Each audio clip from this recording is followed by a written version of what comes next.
Hello students, welcome to दक्षिणा ई classroom. Preparation of alkene ये topic last lecture में हमने कंप्लीट किया है। एल्केन को प्रिपेयर करने के लिए टोटल 6 मेथड्स हमने पढ़े थे। इनमें से 5 रिएक्शंस ऑलरेडी प्रीवियस चैप्टर्स में डिस्कस था और जो लास्ट रिएक्शन है वुड्स रिएक्शन और वुड्स रिएक्शन के जो वेरिएशन है ये हमने लास्ट लेक्चर में डिस्कस किया था और इस रिएक्शन से एल्केन को प्रिपेयर किया जा सकता है। आज के लेक्चर में हमें स्टार्ट करना है रिएक्शंस ऑफ एल्केन। तो ये टॉपिक स्टार्ट करने से पहले method of preparation of alkene के लिए ये कुछ क्वेश्चंस हम डिस्कस करते हैं। सारे क्वेश्चंस बहुत इजी हैं और जो लास्ट 6 रिएक्शन हमने डिस्कस किया है सभी इन 6 रिएक्शंस का ही एप्लीकेशन है। तो फर्स्ट क्वेश्चन आप देखिए, ब्यूटाइन दे रखा है और ब्यूटाइन का हाइड्रोजनेशन करना है। हाइड्रोजनेशन ऑफ अल्कीन और अल्काइन से एल्केन को प्रिपेयर किया जा सकता है। तो ये पहली रिएक्शन का एप्लीकेशन है हाइड्रोजनेशन, H2PdPSO4। तो ये बेसिकली पार्शियल रिडक्शन करता है, ट्रिपल बॉन्ड को बेसिकली डबल बॉन्ड तक कन्वर्ट करता है। और यहां से आपको ये भी पता है कि सिन एडिशन होता है। थोड़ा स्टीरियो केमिस्ट्री देखना पड़ेगा क्योंकि मुझे ऐसा लगता है कि फाइनल प्रोडक्ट में कायरल कार्बन होंगे, तो कायरल कार्बन पे आपको सही स्टीरियो केमिस्ट्री बनाना है। सिन एडिशन होगा तो यहां से जो एल्कीन आपको मिलेगा that will be cis alkene.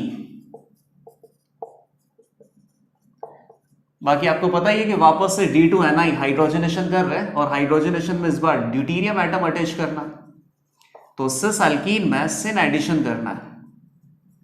तो फाइनली जो प्रोडक्ट बनेगा उसका फिशर प्रोजेक्शन में शक्ल कैसा दिखाई देगा, इसके लिए आपको एक ट्रिक बता रखा है। ट्रिक क्या है, ट्रांस में एंटी एडिशन करते हैं तो बेसिकली सेम साइड अटैच करना होता है इलेक्ट्रोफाइल और न्यूक्लियोफाइल को।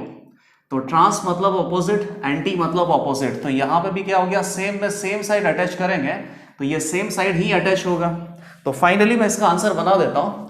मिडिल में जो कायरल कार्बन होंगे वहां पे हाइड्रोजन और ड्यूटीरियम अटैच होंगे और ड्यूटीरियम को कहां पे अटैच करना है, ऑपोजिट साइड या सेम साइड। तो ये हमने ऑलरेडी पता कर लिया कि सेम साइड अटैच करना है।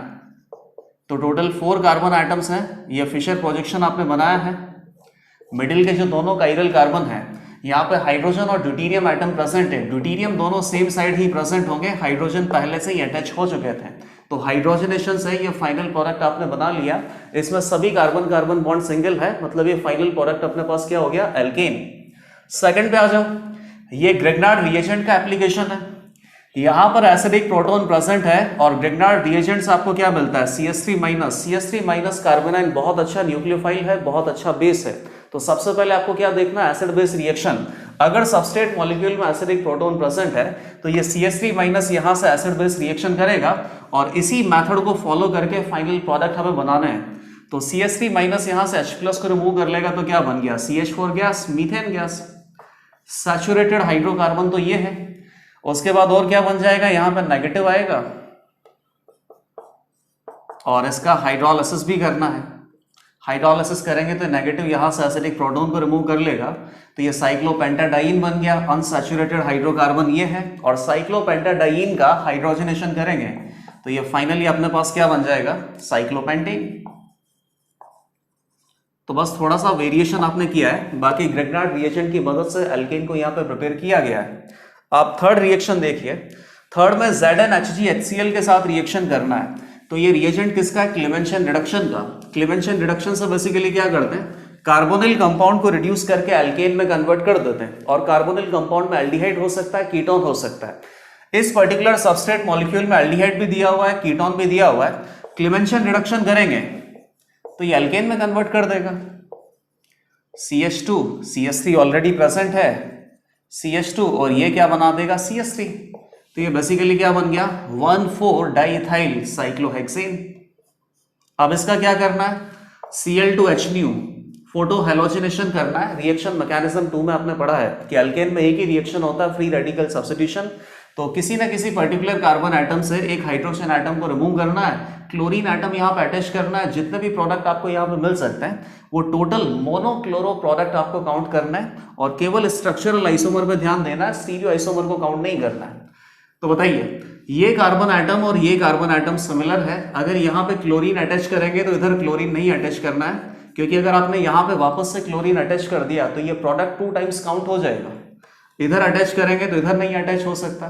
सिमिलरली 3 डिग्री पे अटैच करेंगे तो यहाँ अटैच नहीं होगा और इधर अटैच करेंगे तो ये किसी भी पोजीशन पे अटैच नहीं हो सकता। यहां अगर आपने क्लोरीन अटैच किया तो बेसिकली सारे के सारे सब्सटेंट का लोकेशन क्या चला जाएगा, 1 2 4। सिमिलरली अगर आपने यहां पे भी अटैच कर दिया तो भी क्या चला जाएगा, 1 2 4। ये सारे के सारे सिमिलर ही बनेंगे, 1 2 3 4, टोटल 4 मोनोक्लोरो डेरिवेटिव यहां पे मिल सकते हैं, मोनोक्लोरो प्रोडक्ट। ये सभी मोनोक्लोरो प्रोडक्ट हम बना सकते हैं और इन सभी में आप ये चेक कर लेना कि ज्योमेट्रिकल आइसोमेरिज्म या ऑप्टिकल आइसोमेरिज्म तो शो नहीं कर रहा है ना, तो उस तरीके से आप चाहें तो स्टीरियो आइसोमर भी काउंट कर सकते हैं। फिलहाल स्टीरियो आइसोमर काउंट नहीं करने, केवल स्ट्रक्चरल प्रोडक्ट हमें बताने थे, तो टोटल 4 स्ट्रक्चरल प्रोडक्ट इस पर्टिकुलर क्वेश्चन में हम बना सकते हैं। तो इस क्वेश्चन से आपने क्या क्लियर कर लिया कि एल्केन को किस तरीके से प्रिपेयर किया जाता है और एल्केन की फर्दर कौन सी रिएक्शन होती है। ये ऑलरेडी हमने पढ़ रखा था, फोटो हैलोजिनेशन। अब फोर्थ क्वेश्चन पे आ जाता है। फोर्थ क्वेश्चन में मेटेलिक कार्बाइड दिया हुआ है और मेटेलिक कार्बाइड का हाइड्रोलाइसिस करना है। मेटेलिक कार्बाइड नहीं बोलेंगे, आयनिक कार्बाइड बोलेंगे। तो ये क्या प्रेजेंट है, कैल्शियम 2+ C2 2-। हाइड्रोलाइसिस करेंगे तो क्या बन जाएगा, H2C2, एसिटिलीन गैस बनेगा। इससे आप रिएक्शन करोगे, यहां एसिडिक प्रोटॉन प्रेजेंट है, टर्मिनल अल्काइन में एसिडिक प्रोटॉन प्रेजेंट होता है, 2 एसिडिक प्रोटॉन यहां पे है और 2 ही बेस के मोल आपको दे रखे हैं। तो ये दोनों यहां से एसिडिक प्रोटॉन को रिमूव कर लेगा तो ये एनाइन बन गया। इसकी रिएक्शन किससे किया, CH3I से। ये न्यूक्लियोफाइल है, ये लिविंग ग्रुप है, न्यूक्लियोफाइल अटैक करेगा, लिविंग ग्रुप लीव करेगा, अगेन न्यूक्लियोफाइल अटैक करेगा, लिविंग ग्रुप लीव करेगा। तो इन दोनों न्यूक्लियोफाइल पे CH3 अटैच हो गया, तो CH3 C triple bond C CH3 2 butyne, ये फाइनल प्रोडक्ट आ गया। इन सारी रिएक्शंस में आप देखना एल्केन के प्रिपरेशन का क्वेश्चन तो है ही सही, उसी के साथ साथ और भी रिएक्शंस आपको दे रखी है। अब अगला क्वेश्चन क्या है, total number of carboxylic acid जिनकी रिएक्शन सोडा लाइम के साथ करके हीट करने पे फाइनली मिथाइल साइक्लोहेक्सेन हमें मिल जाए। तो ये बेसिकली सोडा लाइम डीकार्बोक्सिलेशन का क्वेश्चन है और सोडा लाइम डीकार्बोक्सिलेशन से भी एल्केन का प्रिपरेशन किया जा सकता है। अब किस तरीके से ये होगा, फाइनली प्रोडक्ट हमें क्या बनाना है, मिथाइल साइक्लोहेक्सेन। अब बताइए यहां पर रिएक्टेंट क्या होना चाहिए, कार्बोक्सिलिक एसिड। रिएक्शन किससे करना है, सोडा लाइम से, और रिएक्शन मिक्सचर को हीट करना है। तो फाइनली इस रिएक्शन का मैकेनिज्म आपको पता है किस तरीके से ये होता है। जैसे मान लो कि इस कार्बोक्सिलिक एसिड है RCOOH, ये सबसे पहले NH के साथ रिएक्शन करेगा तो क्या बनेगा, कार्बोक्सिलेट आयन। कार्बोक्सिलेट आयन ये सॉल्ट बन गया यहाँ पे। इसके बाद ये यहाँ पे पाई बॉन्ड का फॉर्मेशन करेगा, कार्बोनाइन इंटरमीडिएट मिलता है, CO2 गैस रिलीज हो गया। ये क्या करता है, H2O में से एसिडिक प्रोटॉन को रिमूव करता है, तो फाइनली RH एल्केन आपको मिल गया। तो इस मैकेनिज्म से क्या समझ में आ रहा है कि बेसिकली ये जो फाइनल प्रोडक्ट है, इस फाइनल प्रोडक्ट में हाइड्रोजन एटम को ही अटैच करना होता है। और कहाँ पे हाइड्रोजन एटम को अटैच करना है, जिस पर्टिकुलर कार्बन पे COOH ग्रुप प्रेजेंट था। तो ये जो प्रोडक्ट है, इस प्रोडक्ट में अगर आप COOH इंट्रोड्यूस कर देते हो तो इसी का डीकार्बोक्सिलेशन करने के बाद मिथाइल साइक्लोहेक्सेन प्रोडक्ट हमें मिल सकता है और इसमें COOH कहीं पे भी लगाया जा सकता है। तो बेसिकली आपके पास प्रॉब्लम केवल इतना आ गया कि मिथाइल साइक्लोहेक्सेन में COOH ग्रुप कहां पे लगाया जा सकता है। तो बताइए आप, कहीं पे भी आप इसके COOH लगा दो, फाइनली डीकार्बोक्सिलेशन के बाद प्रोडक्ट मिथाइल साइक्लोहेक्सेन ही मिलेगा।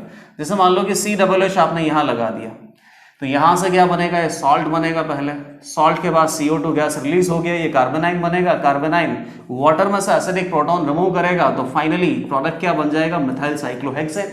तो केवल प्रॉब्लम इतना सा है कि मिथाइल साइक्लोहेक्सेन में कितनी जगह पे COOH को इंसर्ट किया जा सकता है। और यहाँ पे आपसे पूछा है total number of carboxylic acid, ऐसा कहीं पे भी मेंशन नहीं है कि केवल स्ट्रक्चरल प्रोडक्ट हमें बताना है या स्ट्रक्चरल रिएक्टेंट हमें बताना है, टोटल बताना है। तो टोटल में क्या आ जाएगा, स्टीरियो आइसोमर भी काउंट करने पड़ेंगे। बताइए COOH कहाँ लगाया जा सकता है, यहाँ पे, इधर। इसके बाद ये दोनों कार्बन आइटम सिमिलर है तो यहां लगाया जा सकता है, इधर नहीं, इधर लगाया जा सकता है, इधर भी नहीं, और इधर लगाया जा सकता है। टोटल हमारे पास 5 स्ट्रक्चर्स हैं।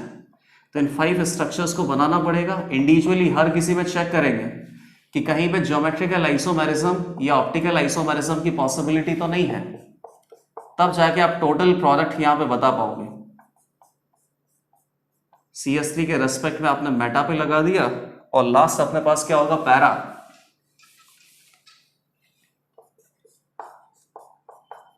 काफी सारे प्रोडक्ट आ जाएंगे। स्ट्रक्चरली तो कितने आ गए, 5। अब टोटल हमें देखना है, यहाँ पे कोई कायरल कार्बन है क्या? नहीं है। कहीं ज्योमेट्रिकल आइसोमेरिज्म की पॉसिबिलिटी भी नहीं है, तो ये केवल एक ही है। कोई कायरल कार्बन नहीं है, एक है। दो कायरल कार्बन है, दो कायरल कार्बन के अबाउट कितने आइसोमर हो सकते हैं? 2⁻², 4। अनसिमेट्रिकल कायरल कार्बन है तो अनसिमेट्रिकल वाला फॉर्मूला आप यहाँ पे लगा दो, और ये सारे के सारे जो ऑप्टिकल आइसोमर बनेंगे सभी के सभी ऑप्टिकली एक्टिव होंगे। यहाँ पर भी दो कायरल कार्बन है, 2⁻², 4। इधर से आंसर आ गया। यहाँ कोई कायरल कार्बन नहीं है। कायरल कार्बन नहीं है तो फिर आप ये भी देखो कि ये साइकिल यहाँ पे रेस्ट्रिक्टेड रोटेशन प्रोवाइड करवा रहा है, और इस साइकिल में इस कार्बन पे CH3 और H दोनों ग्रुप डिफरेंट है, COOH और H दोनों ग्रुप डिफरेंट है, तो यहाँ पे Gi पॉसिबल है। Gi अगर पॉसिबल है तो क्या बन सकता है? या तो सिस बन सकता है या ट्रांस बन सकता है। तो यहाँ से दो स्टीरियो आइसोमर हमें मिलेंगे, 4 + 4 + 2 10 + 1 + 1 टोटल 12 स्टीरियो आइसोमर हो सकते हैं इस रिएक्टेंट के, जिसका सोडा लाइम डीकार्बोक्सिलेशन करने के बाद मिथाइल साइक्लोहेक्सेन प्रोडक्ट हमें मिलेगा। अब नेक्स्ट क्वेश्चन पे आओ। नेक्स्ट क्वेश्चन इलेक्ट्रोलिसिस मतलब कॉल्बे इलेक्ट्रोलिसिस का है। तो कॉल्बे इलेक्ट्रोलिसिस में भी प्रोडक्ट हम बहुत इजीली बना सकते हैं। क्या ट्रिक आपको बता रखा है? स्ट्रक्चर में अपने पास रिएक्टेंट है कार्बोक्सिलिक एसिड। कार्बोक्सिलिक एसिड से CO2 ग्रुप आपको हटाना है, फ्री रेडिकल जनरेट करना है। फ्री रेडिकल से कंबाइन होकर फाइनली एल्केन प्रोडक्ट बना के देता है। तो ये हटा दिया। एनोड और कैथोड पे क्या रिएक्शन होती है वो ऑलरेडी आपको पता है। ये आपको बन गया आइसोब्यूटाइल फ्री रेडिकल बन गया। ये एक आइसोब्यूटाइल फ्री रेडिकल और है, दोनों को कंबाइन कर दो तो प्रोडक्ट क्या मिल जाएगा? इस तरीके से ये इस रिएक्शन का फाइनल प्रोडक्ट हो गया। टोटल इसमें कितने कार्बन एटम है? 8। तो 8 कार्बन एटम का एल्केन बना दिया। 7th रिएक्शन है Which of the following can be prepared in a better yield? In better yield by Woods reaction। तो Woods reaction में अपने पास सबस्ट्रेट मॉलिक्यूल कौन होता है? Alkyl halide. अल्काइल हैलाइड की रिएक्शन किससे करते हैं? सोडियम मेटल से। सॉल्वेंट क्या यूज करते हैं? ईथर। और इस रिएक्शन मिक्सचर को हीट करने से क्या बन जाता है? एल्केन। एल्केन क्या बनेगा? R और R। तो बेसिकली आपको क्या पता है कि वुड्स रिएक्शन में केवल सिमेट्रिकल एल्केन का ही प्रिपरेशन बेटर यील्ड में किया जा सकता है। यहाँ से अनसिमेट्रिकल एल्केन भी बन सकता है, लेकिन अनसिमेट्रिकल एल्केन बनाने के लिए different type of alkyl halide आपको लेने पड़ेंगे, और different type of alkyl halide अगर प्रेजेंट होंगे तो नंबर ऑफ प्रोडक्ट यहाँ पे मिलेंगे। डिजायर्ड प्रोडक्ट बहुत ही कम क्वांटिटी में मिलेगा, उसके अलावा अनडिजायर्ड प्रोडक्ट भी होंगे। तो यहाँ से केवल आपको एक ही बात पे नोटिस करना है कि बहुत अच्छी यील्ड में अगर वुड्स रिएक्शन से कोई अल्केन बनाना है तो ये अल्केन कैसा होना चाहिए? सिमेट्रिकल। और इस अल्केन को बनाने के लिए सबस्ट्रेट मॉलिक्यूल क्या होगा? Alkyl halide. जैसे मान लो कि C2H6 ईथेन बनाना है, तो आपको पता है कि R और R से कंबाइन होता है, तो बेसिकली इसका हाफ कर दो तो यहाँ क्या होगा? CH3Cl। ये अल्काइल हैलाइड हो सकता है। इस अल्काइल हैलाइड की सोडियम मेटल से रिएक्शन करो, हीट करो रिएक्शन मिक्सचर को, तो फाइनली यहां से सिमेट्रिकल अल्केन ईथेन मिल सकता है। तो यहाँ पे कुछ अल्केन हमें दे रखे हैं और ये फाइंड आउट करना है कि कौन सा वुड्स रिएक्शन से बेटर यील्ड में मिल सकता है। तो बेसिकली आपको केवल क्या देखना है? सिमेट्रिकल अल्केन देखना है। मीथेन को प्रिपेयर नहीं किया जा सकता, ये पॉइंट हमने ऑलरेडी पढ़ रखा है। प्रोपेन अनसिमेट्रिकल है, नहीं प्रिपेयर किया जा सकता। ब्यूटेन को प्रिपेयर किया जा सकता है, अगेन ये अनसिमेट्रिकल है, नहीं प्रिपेयर किया जा सकता। ये सिमेट्रिकल है, इस अल्काइल हैलाइड से इसको प्रिपेयर किया जा सकता है। दो आंसर तो आ गए। 1 2 3 4 5 6 7 अनसिमेट्रिकल है, नहीं प्रिपेयर किया जा सकता। ये सिमेट्रिकल आपको लग रहा है तो आप क्या सोचोगे कि इसको भी प्रिपेयर किया जा सकता है, लेकिन इसको भी वुड्स रिएक्शन से प्रिपेयर नहीं किया जा सकता। कैसे प्रिपेयर करेंगे? इस अल्काइल हैलाइड को आप चूज करोगे, अल्काइल हैलाइड से आप क्या बनाओगे फिर? Intermediate tertiary butyl free radical, और tertiary butyl 3 degree free radical अगर प्रेजेंट होता है तो वुड्स रिएक्शन में फाइनली डाइमराइजेशन के प्रोडक्ट एल्केन नहीं मिलता, यहाँ पे डिस्प्रोपोर्शनेशन होता है। डिस्प्रोपोर्शनेशन के बाद प्रोडक्ट आपको क्या मिलेगा? आइसोब्यूटेन मिलेगा और आइसोब्यूटाइन मिलेगा। तो इस तरीके से ये जो प्रोडक्ट है या ये जो एल्केन है, इसको भी वुड्स रिएक्शन से प्रिपेयर नहीं किया जा सकता। 1 2 अभी तक तो 2 ही प्रोडक्ट ऐसे थे जिनको प्रिपेयर किया जा सकता है, और इसके बाद ये साइक्लिक प्रोडक्ट हैं। साइक्लिक एल्केन को वुड्स रिएक्शन से बहुत ही अच्छे अमाउंट में प्रिपेयर किया जा सकता है, क्योंकि साइक्लिक प्रोडक्ट में 2 अलग अलग एल्केन आपको नहीं चाहिए, 2 अलग अलग अल्काइल हैलाइड आपको नहीं चाहिए। एक ही सबस्ट्रेट मॉलिक्यूल में 2 जगह हैलाइड ग्रुप प्रेजेंट हो सकते हैं, तो यहाँ पर नंबर ऑफ पॉसिबिलिटीज नहीं होता है। जैसे मान लो कि साइक्लोहेक्सेन आपको प्रिपेयर करना है, तो इसके लिए अल्काइल हैलाइड आप क्या चूज कर सकते हो? ये कार्बन एटम है 1 2 3 4 5 6, यहां से क्लोरीन अटैच कर दो, इधर से क्लोरीन अटैच कर दो, ये फ्री रेडिकल जनरेट होगा और बाद में फ्री रेडिकल को कंबाइन करने के बाद साइक्लोहेक्सेन मिल सकता है। Intramolecular reaction. तो दो सबस्ट्रेट मॉलिक्यूल लेने की यहां पे जरूरत नहीं पड़ी, एक ही सबस्ट्रेट मॉलिक्यूल से ये प्रिपेयर हो गया। कहीं पर अगर दो सबस्ट्रेट मॉलिक्यूल लिए जाते हैं ना तो फिर वहां पे नंबर ऑफ प्रोडक्ट मिलते हैं और फिर वुड्स रिएक्शन को हमें यूज नहीं करना चाहिए। तो ये जो साइक्लिक प्रोडक्ट है, इन साइक्लिक प्रोडक्ट को भी बहुत अच्छे से बनाया जा सकता है, बहुत बेटर यील्ड में बनाया जा सकता है। फाइनल वाले को हम कैसे बना सकते हैं? ये अल्केन है, ऐसा करते हैं कि यहाँ पे क्लोरीन लगा दो, इधर क्लोरीन लगा दो, सोडियम मेटल के साथ ईथर में अगर इसका रिएक्शन करेंगे और रिएक्शन मिक्सचर को हीट करेंगे तो फाइनली प्रोडक्ट आपको क्या मिल जाएगा? 1,2 डाइमेथाइल साइक्लोहेक्सेन। इसको भी बहुत बेटर यील्ड में प्रिपेयर किया जा सकता है। तो कितने आंसर हो गए? 1 2 3 और 4, टोटल 4 अल्केन ऐसे हैं जिनको वुड्स रिएक्शन से बहुत ही बेटर यील्ड में प्रिपेयर किया जा सकता है। तो ये सारे क्वेश्चंस हमने डिस्कस कर लिए। सभी questions method of preparation of alkane पे बेस्ड थे। Method of preparation of alkane ये टॉपिक कंप्लीट हो चुका है। अब नेक्स्ट टॉपिक है रिएक्शंस ऑफ अल्केन। अल्केन में केवल एक ही रिएक्शन होता है, फ्री रेडिकल सब्स्टिट्यूशन रिएक्शन। और free radical substitution reaction already reaction mechanism 2 में हमने स्टडी किया है। वहां पर फ्री रेडिकल सब्स्टिट्यूशन रिएक्शन में केवल एक ही वेरिएशन आपने देखा था, that is photo halogenation. Photo halogenation के अलावा अल्केन में और भी फ्री रेडिकल सब्स्टिट्यूशन रिएक्शन होता है, जैसे कि नाइट्रेशन हो सकता है, सल्फोनेशन हो सकता है। तो ये सारी रिएक्शंस आज हम स्टडी करेंगे, लेकिन स्टार्ट हमें वहीं से करना है, फोटो हैलोजिनेशन। तो नेक्स्ट टॉपिक आ गया रिएक्शंस ऑफ अल्केन। और रिएक्शंस ऑफ अल्केन में मोस्ट कॉमन रिएक्शन है, या एक ही रिएक्शन बेसिकली बोल सकते हो, free radical substitution.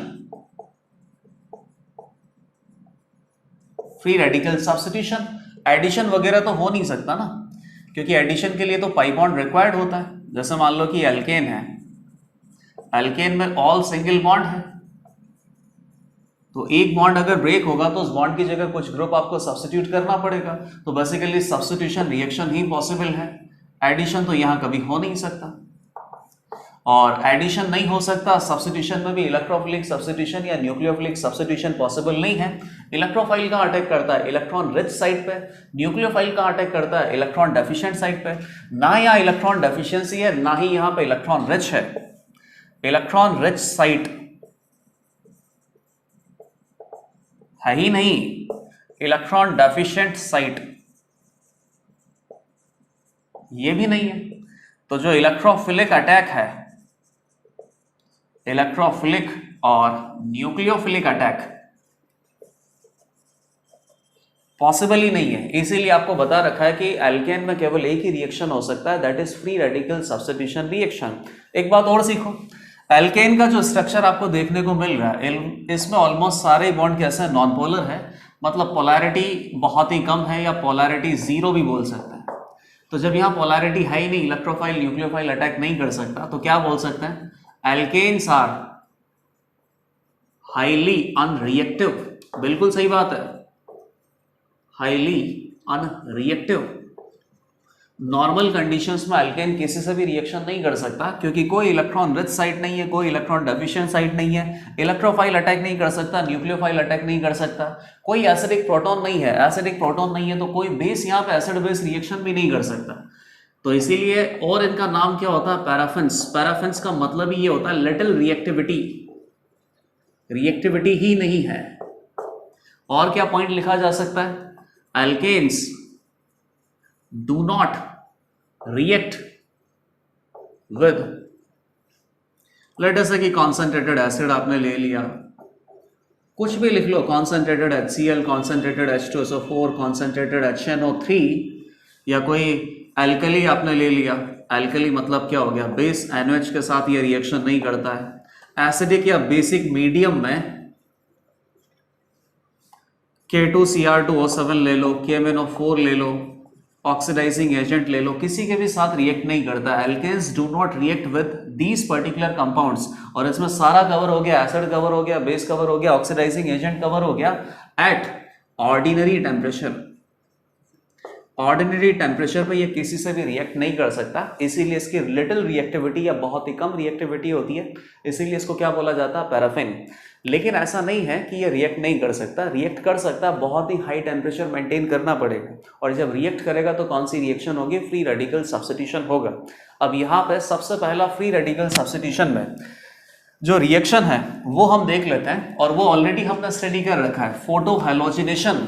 Photo halogenation के लिए क्या इंपॉर्टेंट पॉइंट है, किस तरीके से मैकेनिज्म है, सब डिस्कस कर रखा है। तो बेसिकली उसको यहाँ पे पहले थोड़ा सा रिवाइज कर लेते हैं, और फोटो हैलोजिनेशन के बाद जो अपने पास और फ्री रेडिकल सब्स्टिट्यूशन रिएक्शन है, जैसे कि नाइट्रेशन हो गया, सल्फोनेशन हो गया, फिर वो हम स्टडी करने वाले।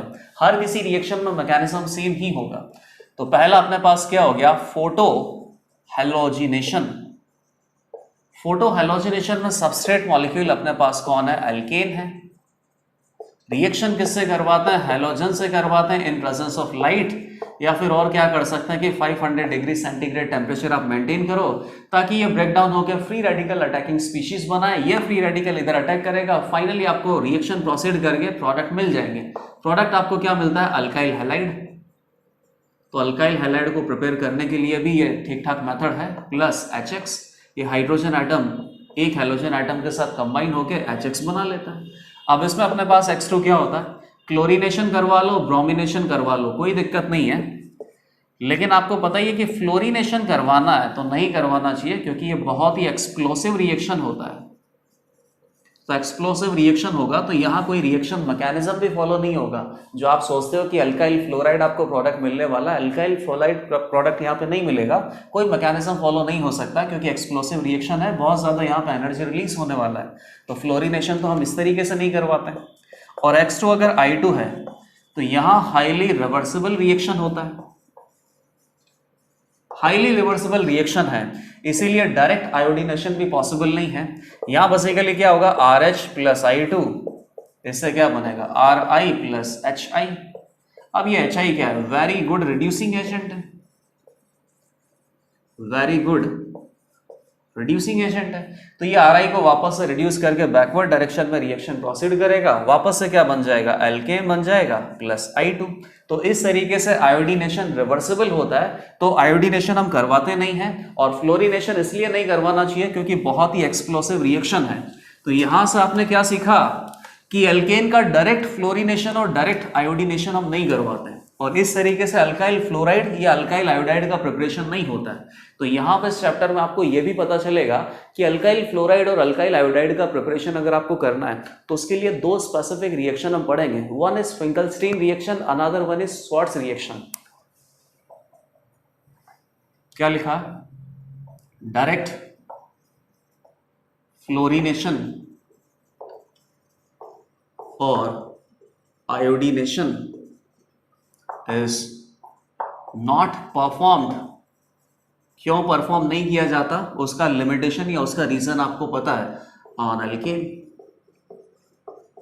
अच्छा एक बात और ध्यान देना, अगर मान लो कि आप आयोडीनेशन करना ही चाहते हो, कोई अड़ गया कि नहीं मुझे तो एल्केन का डायरेक्ट आयोडीनेशन करना है और उसी से अल्काइल आयोडाइड बनाना है, तो ठीक है बनाओ, कोई दिक्कत नहीं है। लेकिन ये वापस से इसको रिड्यूस करके बैकवर्ड डायरेक्शन में रिएक्शन ले जाएगा, तो फिर वापस से क्या बन जाएगा, एल्केन। तो यहां पे ये रिएक्शन में रिवर्सिबिलिटी किसकी वजह से आ रही है, गुड रिड्यूसिंग एजेंट HI की वजह से आ रही है। तो जिस तरीके से रिएक्शन प्रोसीड करता है, अगर आपने इस HI को गायब कर दिया, अगर इसको यहां से हटा दिया, तो बेसिकली ये रिएक्शन फॉरवर्ड डायरेक्शन में प्रोसीड कर सकता है और डायरेक्ट आयोडीनेशन से अल्काइल आयोडाइड हमें मिल सकता है। तो ये रिड्यूसिंग एजेंट है, तो इसको गायब करने के लिए आप क्या कर सकते हो, ऑक्सीडाइजिंग एजेंट का यूज कर सकते हो, जैसे कि मान लो कि HiO3। अब ये रिएक्शन का प्रोडक्ट क्या होगा वो आपको पता है, सब पता है, एसिडिक मीडियम है, देख लो दोनों एसिड ही तो हैं, और एसिडिक मीडियम में I- प्लस IO3- क्या बना देंगे, I2 बना देंगे। क्योंकि आपको पता ही है कि बेसिक मीडियम की अगर बात करें तो I2 का डिस्प्रोपोर्शनेशन होता है, और कॉन्सेंट्रेटेड बेसिक मीडियम होता है, हॉट बेसिक मीडियम होता है, तो क्या बनता है, I प्लस IO3-, और अगर डाइल्यूट होता है तो I प्लस IO-। फिलहाल अपने पास ये है। तो बेसिक मीडियम में डिस्प्रोपोर्शनेशन होता है, तो एसिडिक मीडियम में क्या होगा, कम प्रोपोर्शनेशन। और इस तरीके से इस पर्टिकुलर रिएक्शन के प्रोडक्ट हम याद रख सकते हैं, HI प्लस HiO3, यहां से आपको क्या मिलेगा, 3I2 प्लस 3H2। ये तो मैंने बैलेंस करके आपको बता दिया। तो यहाँ पे जो रिवर्सिबिलिटी का प्रॉब्लम था उस प्रॉब्लम को आप इस तरीके से सॉल्व कर सकते हो, लेकिन फिर भी मैं बता रहा हूँ कि डायरेक्ट फ्लोरिनेशन और डायरेक्ट आयोडीनेशन एल्केन काम नहीं करवाते हैं। फ्लोरिनेशन से अल्काइल फ्लोराइड बनाना है और आयोडीनेशन से अल्काइल आयोडाइड बनाना है। इन दोनों को बनाने के लिए स्पेसिफिक 2 अलग रिएक्शन हम डिस्कस करते हैं। तो वापस से फ्री रेडिकल सब्स्टिट्यूशन में हैलोजिनेशन पे आ जाते हैं। इसका थोड़ा बहुत मैकेनिज्म आप डिस्कस कर लेते हैं। ये लिमिटेशंस आपने डिस्कस कर लिया। अब मैकेनिज्म डिस्कस करने के बाद यही एग्जैक्ट सेम मैकेनिज्म नाइट्रेशन और सल्फोनेशन में आपको यूज करना है। हैलोजिनेशन तो पहले ही पढ़ रखा है, कोई एग्जांपल हम यहाँ पे डिस्कस नहीं करेंगे। बेसिकली एक टाइप से रिवीजन हो गया, और जो नई रिएक्शन आएगी नई रिएक्शन के लिए जरूर एग्जांपल हम डिस्कस करेंगे। तो मैकेनिज्म पे आ जाओ। मैकेनिज्म में बेसिकली क्या होता है, फ्री रेडिकल जहां पे भी अपने पास है, इनिशिएशन, प्रोपोगेशन, टर्मिनेशन। तो सबसे पहले तो आप फ्री रेडिकल जनरेट तो करो। तो H न्यू की प्रेजेंस में यहाँ पे जो बॉन्ड है वो होमोलिटिकली ही ब्रेक होगा। X radical plus X radical, इसको क्या बोलेंगे, इनिशिएशन। यहां से क्या जनरेट आपने कर लिया, अटैकिंग स्पीशीज। और अटैकिंग स्पीशीज क्या है, फ्री रेडिकल है। नेक्स्ट, ये जो फ्री रेडिकल है RH पे अटैक करेगा तो एक इलेक्ट्रॉन ये देगा, एक इलेक्ट्रॉन ये देगा। तो यहां से बेसिकली क्या बन गया, HX plus R free radical, एक इलेक्ट्रॉन इसके पास बच गया। इसको क्या बोलते हैं, प्रोपोगेशन। अब आगे देखना, ये जो R फ्री रेडिकल है ये कहां पे अटैक करेगा, X2 पे। एक इलेक्ट्रॉन ये देगा, एक इलेक्ट्रॉन ये देगा। और इसी तरीके से आपको रिएक्शन करवाना है, या इसी तरीके से आप प्रोपोगेशन का स्टेप फाइंड आउट भी कर सकते हो। प्रोपोगेशन में वापस से अटैकिंग स्पीशीज रीजनरेट होना चाहिए। अगर ये रीजनरेट नहीं होगा तो रिएक्शन आगे प्रोसीड कैसे करेगा। एक बार रिएक्शन हुआ, एक मॉलिक्यूल ने रिएक्शन कर लिया और रिएक्शन खत्म। लेकिन ऐसा नहीं करना है। एक बार आपने इनिशिएशन कर दिया, इनिशिएशन से अगर आपने फ्री रेडिकल जनरेट कर दिया, अटैकिंग स्पीशीज जनरेट कर दिया, उसके बाद अटैकिंग स्पीशीज कहाँ जनरेट होता है या कहाँ रीजनरेट होता है, प्रोपोगेशन स्टेप में। तो ये क्या बन गया, RH बन गया प्लस X फ्री रेडिकल, वापस से ये रीजनरेट हो गया। और इस तरीके से ये रिएक्शन कंटिन्यूस चलता रहता है। तो ये भी प्रोपोगेशन स्टेप है। टर्मिनेशन स्टेप का आपको क्या बता रखा है, प्रोडक्ट तो आपको मिल ही गया ना, ये रहा प्रोडक्ट। टर्मिनेशन स्टेप तो बाकी आप कुछ भी बना सकते हो। किस रिएक्शन मिक्सचर में जितने भी फ्री रेडिकल प्रेजेंट है, वो फ्री रेडिकल जब आपस में कंबाइन हो जाएंगे तो न्यूट्रल प्रोडक्ट मिल गया। और इस स्टेप में कोई भी फ्री रेडिकल या अटैकिंग स्पीशीज जनरेट नहीं हुआ है, तो बेसिकली यहीं पे रिएक्शन स्टॉप हो जाएगा।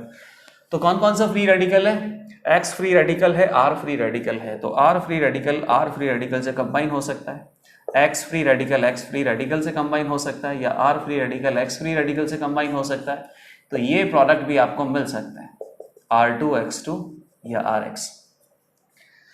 बाकी इस रिएक्शन के जो इंपॉर्टेंट पॉइंट है वो हमें ऑलरेडी पता है, जैसे कि इंटरमीडिएट क्या मिल रहा है, फ्री रेडिकल इंटरमीडिएट कौन सा ज़्यादा स्टेबल हो सकता है, तो वहीं से आपके पास मेजर प्रोडक्ट आएगा। रिएक्टिविटी ऑर्डर पता है, रिएक्टिविटी ऑर्डर आप फ्लोरिनेशन, क्लोरिनेशन, ब्रोमिनेशन, आयोडीनेशन के रेस्पेक्ट में भी निकाल सकते हो।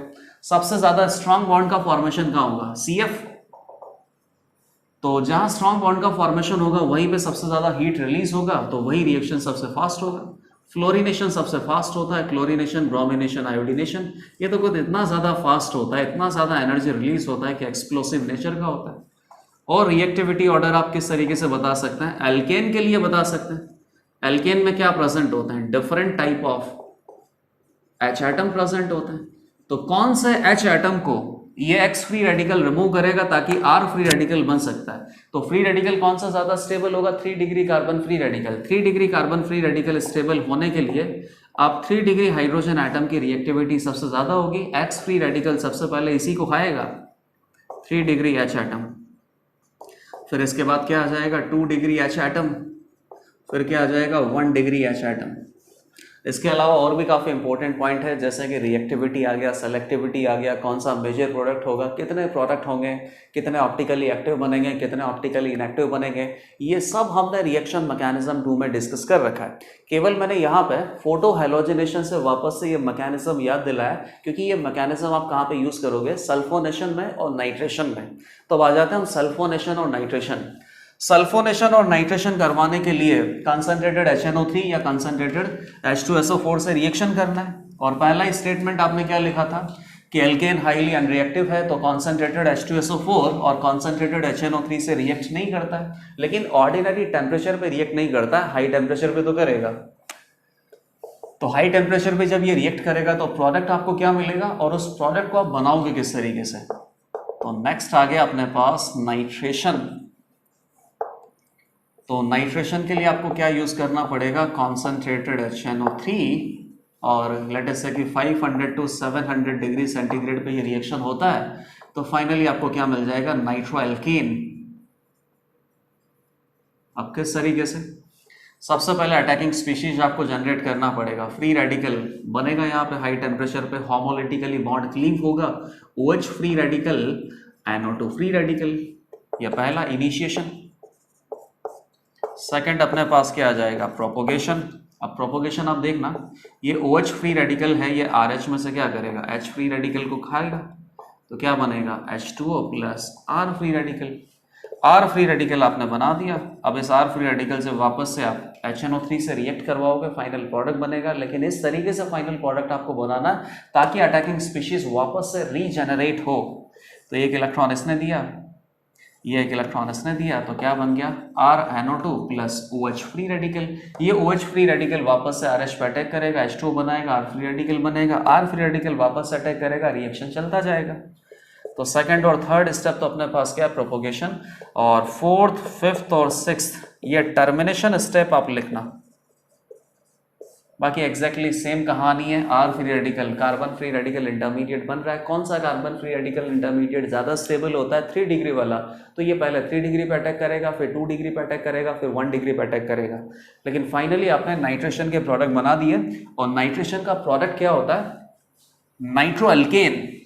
सल्फोनेशन का क्या प्रोडक्ट होगा, सल्फोनिक एसिड, क्योंकि सल्फोनेशन से अल्टीमेटली अटैचमेंट किसका होगा, SO3H का, सल्फोनेशन। ठीक है, देखो RH प्लस कॉन्सेंट्रेटेड H2SO4 क्या बनेगा, RSO3H plus H2O। 500 to 700 degree centigrade पे इसको हीट करना पड़ेगा। रिएक्शन कौन सा होगा, फ्री रेडिकल सब्स्टिट्यूशन। अब किस तरीके से, वही इनिशिएशन,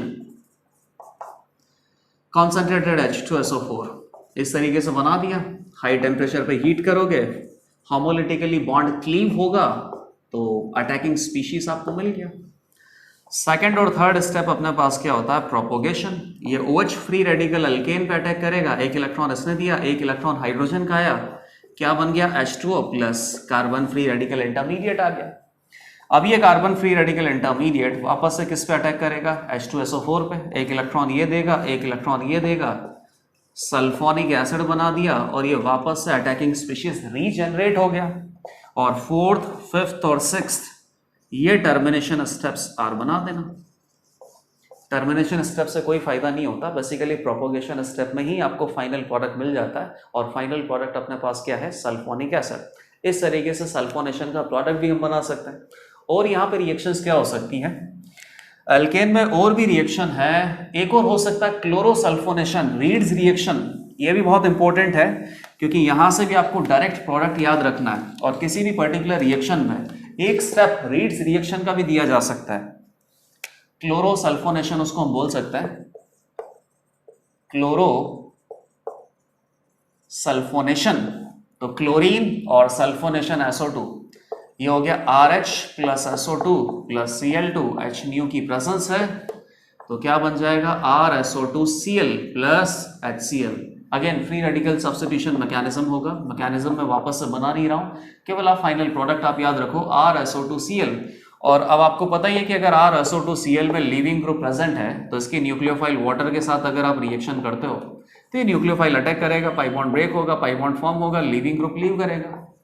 Cl को हटा के अल्टीमेटली न्यूक्लियोफाइल वाटर अटैक करता है जब, तो किसका अटैचमेंट होता है, OH माइनस का। जब यहाँ पे OH माइनस आ जाएगा तो किस में कन्वर्ट हो जाएगा, सल्फोनिक एसिड में। लेकिन मैं स्टेप बाय स्टेप बना देता हूं। अब ये देख लो, यहां से प्रोटॉन लॉस होगा, H प्लस एटम कौन लेके भाग जाएगा, ये बेस Cl माइनस, तो क्या बन गया, HCl प्लस RSO3H। तो यहां से भी सल्फोनिक एसिड का प्रिपरेशन किया जा सकता है, क्या बोलते हैं, क्लोरोसल्फोनेशन, और इस रिएक्शन का नाम होता है रीड्स रिएक्शन। टोटल 4 रिएक्शन आपने डिस्कस कर लिया। अब नेक्स्ट रिएक्शन अपने पास क्या है, आगे आने वाले रिएक्शंस जो हैं ये आपको याद करनी है, कोई मैकेनिज्म नहीं है, बहुत ही कॉम्प्लिकेटेड रिएक्शंस हैं और इनमें कोई मैकेनिज्म डिस्कस नहीं करना है, कोई मैकेनिज्म होता ही नहीं है, केवल आपको याद करना है। जैसे मान लो कि नेक्स्ट रिएक्शन अपने पास क्या हो गया, आइसोमराइजेशन अगर आपको करना है तो उसके रिएजेंट क्या हो सकते हैं, बस इतना याद रखना है, आइसोमराइजेशन। तो यहां हम क्या बोल सकते हैं कि हायर हाइड्रोकार्बन, या ऐसा बोल सकते हैं कि लीनियर हाइड्रोकार्बन से क्या बन जाता है, लीनियर में ब्रांचिंग ले आओ तो ब्रांचिंग ले आने से क्या होगा, बेसिकली प्रोडक्ट एग्जैक्टली सेम ही बनेगा रिएक्टेंट के जैसा, लेकिन आइसोमर बन जाएगा। तो यहाँ क्या बोल सकते हैं कि ब्रांच्ड हाइड्रोकार्बन बन जाएगा, आइसोमराइजेशन, आइसोमर बन गया। जैसे मान लो कि CH3 CH2 CH2 CH3, butane है, ब्यूटेन का तो केवल एक ही स्ट्रक्चरल आइसोमर होता है, आइसोब्यूटेन, तो ये आइसोब्यूटेन में कन्वर्ट हो गया। इस तरीके से आप प्रोडक्ट बहुत आसानी से बना दोगे, लेकिन याद क्या रखना है, रिएजेंट, रिएजेंट अपने पास क्या है, कॉन्सेंट्रेटेड HCl प्लस AlCl3 की प्रेजेंस में इसको हीट करना है, तो आइसोमराइजेशन के प्रोडक्ट हमें मिल सकते हैं। नेक्स्ट और क्या पढ़ना है, आइसोमराइजेशन आपने देख लिया, एक आप देखो क्रैकिंग, क्रैकिंग को और क्या बोलते हैं हम, हाँ क्रैकिंग रिएक्शन होता है, या फिर बोल सकते हैं डीकम्पोजिशन, थर्मली डीकम्पोज कर रहे हैं तो थर्मल डीकम्पोजिशन। ये बहुत इंपॉर्टेंट रिएक्शन है, पेट्रोलियम इंडस्ट्री में ये काम आता है। क्रैकिंग का मतलब क्या हो गया कि जो हाइड्रोकार्बन है अपने पास, कोई हायर हाइड्रोकार्बन है, नंबर ऑफ कार्बन आइटम ज्यादा है, उसको तोड़ दो, लोअर हाइड्रोकार्बन में ले जाओ, तो लोअर हाइड्रोकार्बन में लेके जब जाओगे तो कुछ भी बन सकता है, एल्केन बन सकता है, एल्कीन बन सकता है, अल्काइन बन सकता है, लेकिन तोड़ना है बेसिकली। और ये तोड़ना क्यों इंपॉर्टेंट है, पेट्रोलियम इंडस्ट्री में किस तरीके से यूज हो सकता है, इसके लिए आप पहले ये देखो कि जैसे मान लो कि CH4 है, C2H6 है, C3H6 है या C4H10 है, ये क्या है अपने पास, लोअर हाइड्रोकार्बन है। अब आपको पता ही है कि ये जो छोटे छोटे कोवलेंट मॉलिक्यूल हैं, एक सिलेंडर में आपने CH4 गैस को भर लिया, पहले ही पता है कि CH4 गैस है, क्यों गैस है, क्योंकि CH4 और CH4 के मॉलिक्यूल के बीच में इंटरमॉलिक्यूलर फोर्स ऑफ अट्रैक्शन बहुत ही घटिया है, ना तो यहाँ पे हाइड्रोजन बॉन्डिंग हो सकती है और ना ही यहाँ पे डाइपोल डाइपोल इंटरेक्शन है, क्योंकि इनका डाइपोल मूवमेंट ही जीरो है, या जो पोलैरिटी वो एग्जैक्टली नेग्लेजिबल ही है। तो यहाँ पे कौन सा फोर्स प्रेजेंट होता है, London dispersion force. London dispersion force किस पर डिपेंड करता है, मॉलिक्यूल की साइज पे, मॉलिक्यूलर वेट पे। जैसे जैसे मॉलिक्यूलर वेट इंक्रीज होता जाएगा, लंडन डिस्पर्शन फोर्स इंक्रीज हो जाएगा, मेल्टिंग पॉइंट और बॉइलिंग पॉइंट इंक्रीज होते जाएंगे, और ये गैस से बेसिकली क्या बनेगा, लिक्विड बनेगा, फिर बाद में सॉलिड बनेगा। लेकिन ये जो लोअर हाइड्रोकार्बन है ये तो गैस ही होता है, ये सब गैसेस हैं। तो गैसेस हैं, इनको एज अ फ्यूल हम यूज करते हैं, तो ये बेसिकली किसके कंपोनेंट होते हैं, जैसे नेचुरल गैस के यही कंपोनेंट होते हैं, LNG गैस हो गया, LPG गैस हो गया, CNG गैस हो गया, सब यही कंपोनेंट है। थोड़ा आगे जाओगे C5H12, अब ये क्या हो गया, पेंटेन। अब पेंटेन में जो ये N पेंटेन होता है ये तो बेसिकली लिक्विड है, क्योंकि N पेंटेन कैसा होता है, लीनियर होता है, सरफेस एरिया ज्यादा है, लंडन डिस्पर्शन फोर्स ज्यादा होगा, तो ये इसका मेल्टिंग पॉइंट और बॉइलिंग पॉइंट बढ़ के इसकी फिजिकल स्टेट क्या हो जाती है, लिक्विड। लेकिन अगर पेंटेन में भी अगर आप ये ले लो ना, ये आइसोपेंटेन, सॉरी नियोपेंटेन, तो यहाँ पे सरफेस एरिया बहुत कम होता है, लंडन डिस्पर्शन फोर्स कम होगा, तो अभी भी ये गैस ही बना हुआ है। और इसके बाद अपने पास ये जो C6 से लेकर C8 होते हैं, ये सब लिक्विड है, और ये लिक्विड है तो ये अपने पास कौन सा फ्यूल होता है, ये गैसोलीन, पेट्रोल ही तो होता है। पेट्रोल तो पता ही है आपको, लिक्विड ही होता है। और लिक्विड क्यों होता है, क्योंकि उसमें थोड़ा सा हायर हाइड्रोकार्बन अवेलेबल है, और हाइड्रोकार्बन को जलाना बहुत आसान होता है। हाइड्रोकार्बन को जलाने से क्या बनता है, CO2 plus H2O plus heat, इसीलिए हाइड्रोकार्बन को एज अ फ्यूल हम यूज करते हैं। तो पेट्रोल या डीजल जो अपने पास फ्यूल होता है उसमें थोड़े से हायर हाइड्रोकार्बन प्रेजेंट होते हैं, क्योंकि वो लिक्विड स्टेट में है। तो क्या करना है कि अगर मान लो कि इससे भी ज्यादा हाइड्रोकार्बन, हायर हाइड्रोकार्बन आपको मिलता है कहां से, पेट्रोलियम, मतलब कि फॉसिल फ्यूल से। जमीन को खोद के पेट्रोलियम जो क्रूड ऑयल मिलता है उसमें हायर हाइड्रोकार्बन भी प्रेजेंट होते हैं। तो उन हायर हाइड्रोकार्बन को ब्रेक डाउन करके C6 मतलब कि हेक्सेन से लेके अगर ऑक्टेन तक ले जाएं तो वो बेसिकली पेट्रोल में कन्वर्ट हो सकता है, और पेट्रोल को तो फिर यूटिलाइज कर ही सकते हैं हम। तो वहां कौन सी रिएक्शन हम यूज करते हैं, क्रैकिंग, या उसको क्या बोलते हैं, पायरोलिसिस। पायरोलिसिस का मतलब ही क्या होता है, पायरो का मतलब हीट, हीट करके तोड़ना है, या थर्मल डीकंपोजिशन। तो कुछ नहीं करना, बस हीट करना है, कोई कैटलिस्ट तो यहाँ पे है नहीं, आपको बस प्रोडक्ट बनाना है। जैसे मान लो कि CH3CH, इसको तोड़ना है। वैसे इसको तोड़ने की कोई जरूरत नहीं है, लेकिन तोड़ना चाहो तो प्रोडक्ट आपके पास क्या मिलेंगे, यहाँ से तोड़ा तो एक फ्री रेडिकल, ये फ्री रेडिकल उसके साथ कंबाइन हो जाएगा, तो यहाँ से एक हाइड्रोजन चला गया, तो ये CH2 CH4 बन सकता है। और अगर मान लो तोड़ो नहीं, हाइड्रोजन गैस हटा दो, तो प्रोपेन से क्या बनेगा, प्रोपीन बनेगा और हाइड्रोजन गैस बनेगा। तो इस तरीके से ये प्रोडक्ट आ सकता है। सिमिलरली अपने पास ब्यूटेन हो सकता है, तो ब्यूटेन के नीचे जितने भी लोअर हाइड्रोकार्बन है वो सब बना दो, वो सब प्रोडक्ट है। हाइड्रोजन हटाया मैंने, मान लो पहले तोड़ा नहीं, कार्बन नहीं हटाया, तो अपने पास क्या आ सकता है, हाइड्रोजन हटाने से ब्यूटीन आ सकता है। तो ब्यूटीन में 1 ब्यूटीन हो गया या 2 ब्यूटीन हो गया। यहां से अगर तोड़ेंगे तो 3 कार्बन 1 कार्बन, मतलब क्या बन सकता है, CH4 बन सकता है और प्रोपीन बन सकता है। यहां से तोड़ेंगे तो इथाइल और इथाइल, एक जगह से हाइड्रोजन गया, एक जगह हाइड्रोजन अटैच हो गया, तो ये क्या बन सकता है, C2H6 या C2H4। ये सारे लोअर हाइड्रोकार्बन थर्मल डिकम्पोजिशन में हमें मिल सकते हैं। तो टोटल 6 रिएक्शन अभी तक हमने स्टडी कर लिया। अब नेक्स्ट रिएक्शन आप देखना, और ये रिएक्शन बहुत इंपॉर्टेंट है, कोई मैकेनिज्म नहीं है, केवल आपको याद ही रखना है। याद इसलिए रखना है क्योंकि यहां से जो आपको प्रोडक्ट मिलेगा वो बहुत ही सुंदर प्रोडक्ट है, और वो बेसिकली रिएक्शन मैकेनिज्म 2 में एरोमेटिक इलेक्ट्रोफिलिक सब्स्टिट्यूशन में काम आता है। तो 7th रिएक्शन हो गया अपने पास डिहाइड्रोजिनेशन, मतलब हाइड्रोजन गैस को हटाना है यहां से, या इसको और को बोलते हैं एरोमेटाइजेशन, नाम ही पता चल गया, एरोमेटाइजेशन, एरोमेटिक रिंग बनना है। तो यहां पे अपने पास क्या होता है, लीनियर हाइड्रोकार्बन होता है, जैसे कि कार्बन 6 से कार्बन 10 तक हो सकता है। रिएजेंट हम क्या यूज करते हैं, या तो क्रोमियम ऑक्साइड यूज कर लेते हैं Cr2O3, या मोलिब्डेनम ऑक्साइड यूज कर लेते हैं, या और ये सब किसके साथ यूज किए जाते हैं, Al2O3 के साथ यूज किए जाते हैं, या और भी ऑक्साइड यूज कर सकते हैं डी ब्लॉक में अपन। और फाइनली जो प्रोडक्ट आपको मिलता है वो प्रोडक्ट एरोमेटिक रिंग होता है। तो जैसे मान लो कि हेक्सेन आपने लिया, तो हेक्सेन से आप हाइड्रोजन गैस हटा दो, 4H2 मॉलिक्यूल जाएंगे, क्योंकि बेंजीन का DU कितना होता है, 4 ही होता है, तो ये फाइनली एरोमेटिक रिंग में कन्वर्ट हो गया। हेप्टेन अगर आपने लिया 1 2 3 4 5 6 7, वही 4 हाइड्रोजन गैस का मॉलिक्यूल रिलीज हो जाएगा। इन्हीं की प्रेजेंस में आपको हीट करना है, तो क्या बन जाएगा, एक कार्बन एक्स्ट्रा है तो टॉलीन बन जाएगा। 8 अगर लीनियर ब्रांच आपने ले लिया, 1 2 3 4 5 6 7 8, तो ज़ाइलीन बन जाएगा, ऑर्थोज़ाइलीन। तो ये रिएक्शन जो है ना, ये बहुत इंपॉर्टेंट है। फर्स्ट वाला कि हेक्सेन में अगर डिहाइड्रोजनेशन हम करें, डिहाइड्रोजनेशन का मतलब और क्या हो गया, एरोमेटाइजेशन करें, तो बेसिकली यहाँ पर रिएजेंट आप क्या यूज करोगे, और फाइनली प्रोडक्ट आपको क्या बनाना पड़ेगा, बेंजीन।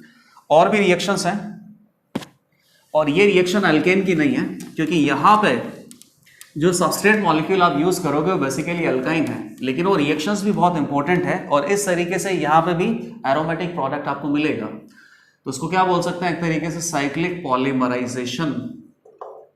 ये रिएक्शंस ऐसी कैसी लर्न करनी है, और कोई इलाज नहीं है इनका। जैसे कि मान लो कि ये है, तो क्या हो गया, ये C2H2 हो गया, 3 से मल्टीप्लाई करोगे तो क्या हो जाएगा, C6H6 हो जाएगा। और रिएक्शन आप किससे करवाओ ताकि C6H6 बन जाए, अल्काइन है, एसिटिलीन गैस है, red hot Fe tube,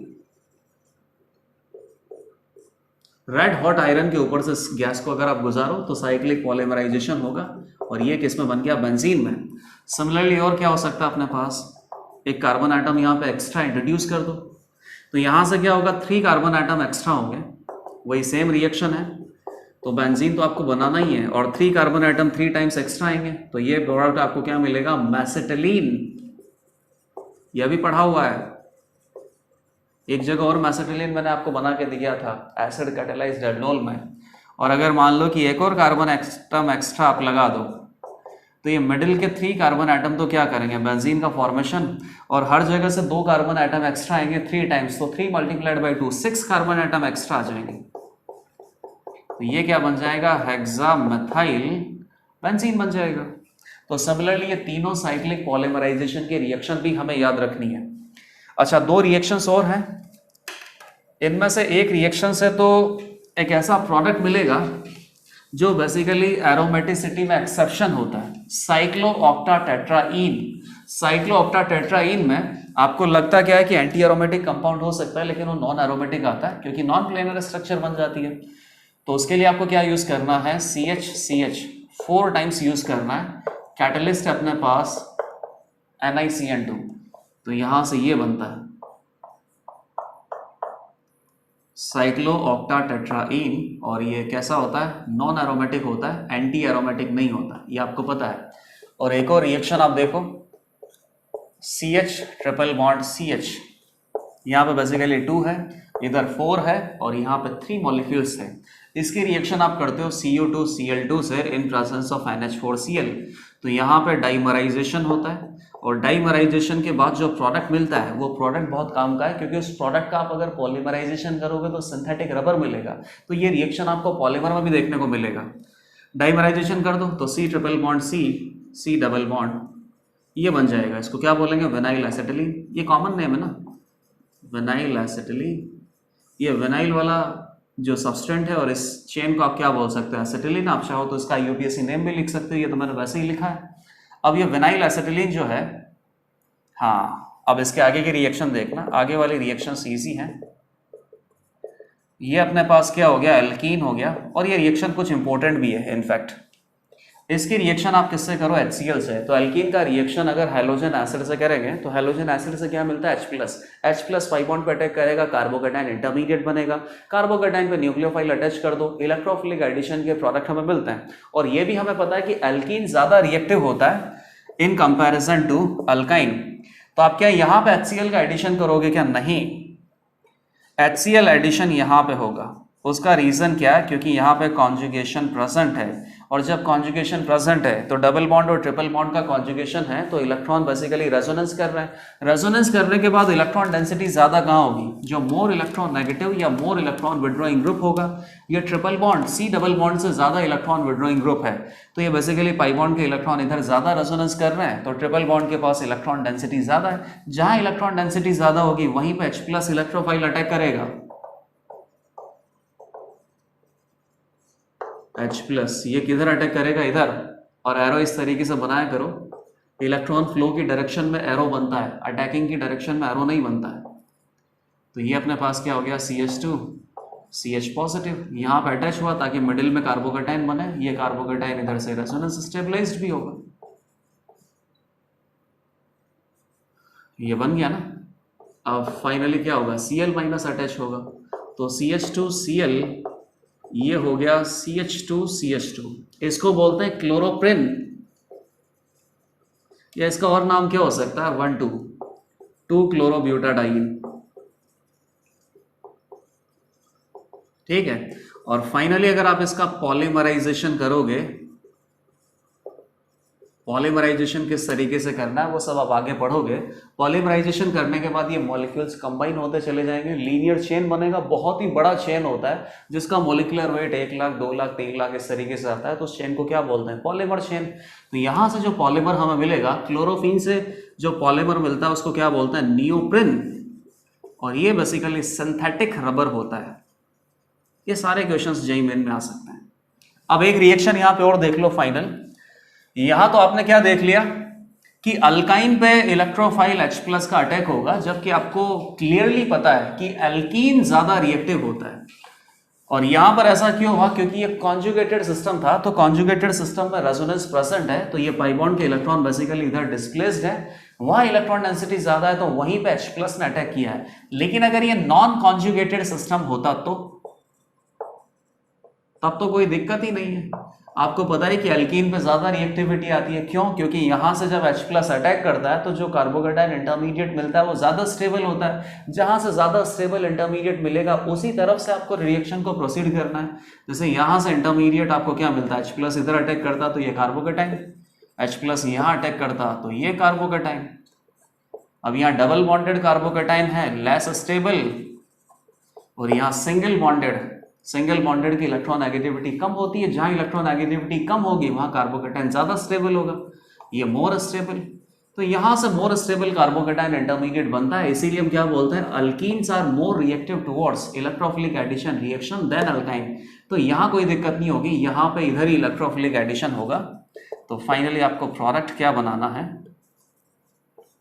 positive इधर आएगा ताकि H+ थोड़ा बाहर अटैच हो, कार्बोकेटाइन अंदर बने, CH2, और इस कार्बोकेटाइन पे कौन अटैच कर दो, Cl-, तो ये फाइनल प्रोडक्ट हो जाएगा। तो ये रिएक्शन भी बहुत इंपॉर्टेंट था, इलेक्ट्रोफिलिक एडिशन का था कि कॉन्जुगेटेड अल्कीन और अल्काइन हो तो HCl कहाँ पे अटैक करेगा, और नॉन कॉन्जुगेटेड अल्कीन और अल्काइन हो तो HCl यहाँ पे कहाँ अटैक कर सकता है।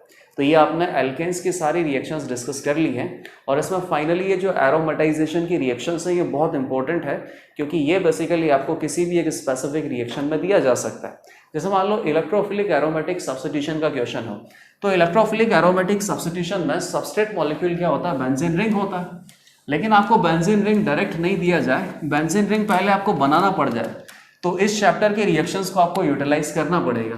तो जैसे ऐसे दिया जाए 1 2 3 4 5 6 7, इसकी रिएक्शन आप कर रहे हो, chromium oxide in presence of aluminium oxide, heat यहाँ से जो भी प्रोडक्ट आप मिल रहे हो उसका आप रिएक्शन कर रहे हो लेट अस से कि HNO3 के साथ। अब कॉन्सेंट्रेटेड HNO3 से क्या मिलता है, NO2+ इलेक्ट्रोफाइल। NO2+ इलेक्ट्रोफाइल अगर यहाँ बेंजीन रिंग है तो उसके ऊपर अटैच कर सकते हैं, इलेक्ट्रोफिलिक एरोमेटिक सब्स्टिट्यूशन का प्रोडक्ट हमें मिल सकता है। लेकिन यहाँ आपको क्या मिलेगा, उसके लिए रिएक्शन याद रखनी पड़ेगी। तो लीनियर हाइड्रोकार्बन है, इसके साथ अगर रिएक्शन करेंगे एरोमेटाइजेशन होगा 1 2 3 4 5 6, तो बेंजीन रिंग के ऊपर एक कार्बन एटम एक्स्ट्रा होगा। CH3 ऑर्थो पैरा डायरेक्टिंग होता है, तो ऑर्थो पे भी अटैच करो, पैरा पे भी अटैच करो, 2 प्रोडक्ट आपको मिलेंगे। अच्छा एक बात और ध्यान रख लेना, ये जो टॉलीन का नाइट्रेशन करते हैं ना, यहाँ पे नाइट्रेशन में ये बेसिकली ऑर्थो प्रोडक्ट मेजर आता है। यूजुअली आपको पता ही कि मेजर प्रोडक्ट कौन सा होता है, पैरा होता है।